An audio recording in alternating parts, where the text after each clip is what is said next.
Hey all, welcome to this week's Top 10 here at the CIOPCC. This week we're going to be looking at black actors who have voiced various cartoon, TV, movie characters that we have in the collection. There's going to be all kinds of them here. However, number 10 I'm going to have to cheat on a little bit. The reason is because I absolutely wanted to have Cree Summer in this list. She is in everything. If you've listened or watched any cartoon in the last 20 years, you've heard Cree Summer. Problem is, I don't have any figures from her. I know, it's ridiculous. So I'm going to cheat a bit. She did Vixen in Brave and the Bold.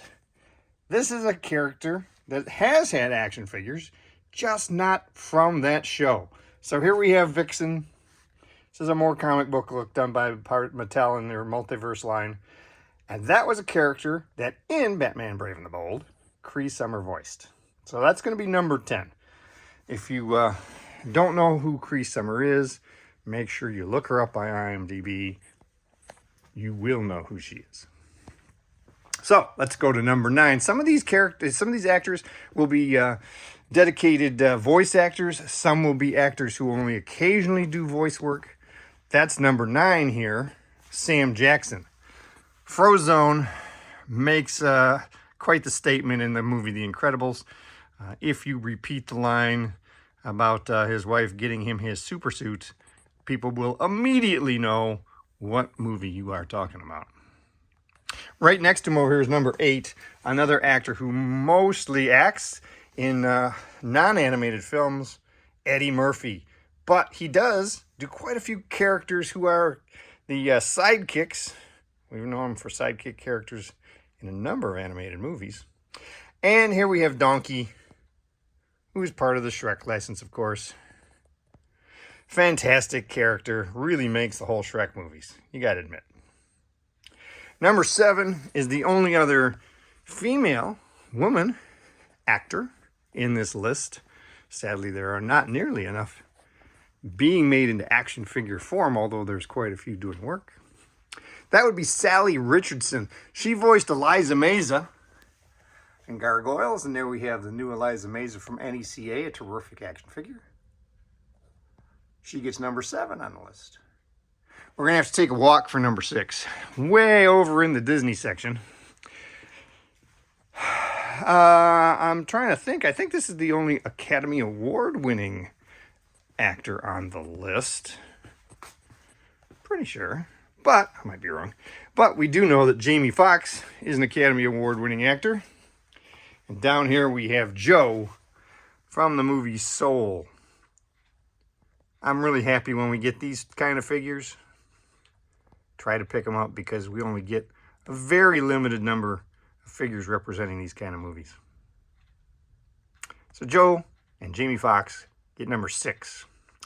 Number 5 is a Joker. Yeah, I know, we all really think of the Joker from Batman the Animated Series. Certainly Mark Hamill has overshadowed pretty much everybody else's Joker.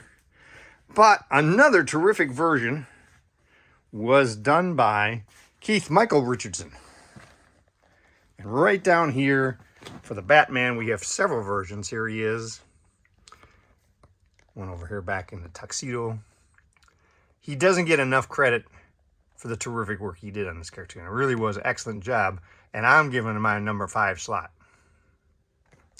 Number 4, you can always tell this is a long walk for all of these, because it's not like I arranged the Institute based on this particular theme. But number 4 is Chef, voiced by Isaac Hayes in South Park. Early years, he was a critical key component to the cartoon. The voice fit the character beautifully. And just to top it all off, the amazing way the two of them, the split between him and the show, and the episode that they made about it was hilarious. So he gets number 4. Isaac Hayes as Chef. Number 3, if you've watched a new cartoon called Rock, Paper, Scissors, just started recently. This actor also voices Rock on there. His name is Kerry Payton, and he did Cyborg on Teen Titans Go. If you've watched that cartoon, which is one of my favorites, you know how great this character is and how hilarious he is. That's number 3. Number 2 is a voice actor who has been working for years. And again, like Cree Summer, his work is everywhere. Phil Lamar has added his voice to all of the key cartoons of the last 20 years. And his Hermes on Futurama is a favorite. And he's a terrific action figure as well. That's number 2. So we're going to take one more walk around here to get to number 1. I've already talked about gargoyles when I talked about Eliza Meza, but one of the great voice actors and actors in general is Keith David, and he does Goliath. Here we have the Goliath from the new NECA line. And while there are other roles I personally like him in better, I wish I had an action figure of the president from Rick and Morty. I do not. He gets the number 1 spot as Goliath. So there's my top 10. That's it for Black History Month. In a couple of days, we'll be doing another favorite collection. So join us then. Make sure you subscribe and have a great week.